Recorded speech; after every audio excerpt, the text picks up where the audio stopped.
అందరికీ praise lord. August 7th ఈరోజు దేవుని వాగ్దానము. నా సన్నిధి నీకు తోడుగా వచ్చును, నేను నీకు విశ్రాంతి కలుగజేసేదను. నిర్గమాకాండము 33వ అధ్యాయము 14వ వచనము. దేవునిలో నీవు నమ్మకంగా జీవిస్తున్నప్పుడు తప్పకుండా దేవుడు నీకు విశ్రాంతినిస్తాడు. విశ్రాంతి అనేవి 2 రకాలు. అవి ఏమిటంటే, ఒకటి దేవుని దగ్గరికి వస్తే కలిగే విశ్రాంతి, 2 దేవుని యొద్దకు వచ్చి నేర్చుకుంటే కలిగే విశ్రాంతి.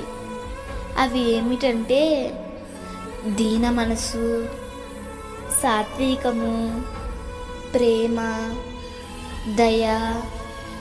ఇవి ప్రభు దగ్గర మనము నేర్చుకున్నప్పుడు తప్పకుండా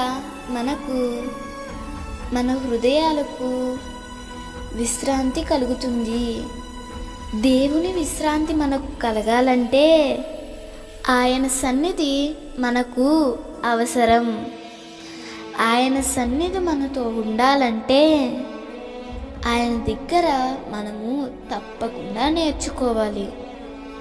అలా నేర్చుకున్నప్పుడు మనకు కలిగే విశ్రాంతి శాశ్వతమైనది. మీ బ్రతుకు దినముల్లో దేవుడు మీకు విశ్రాంతి కలుగజేయునుగాక.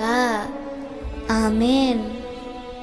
ఈ వాగ్దానం మీకు దీవెనగా ఉన్నట్లయితే తప్పకుండా మీ బంధువులకు, స్నేహితులకు షేర్ చేయండి, లైక్ చేయండి, ఆమేన్ అని కామెంట్ చేయండి. ప్రభు పనిలో పాలుభాగస్తులు కండి.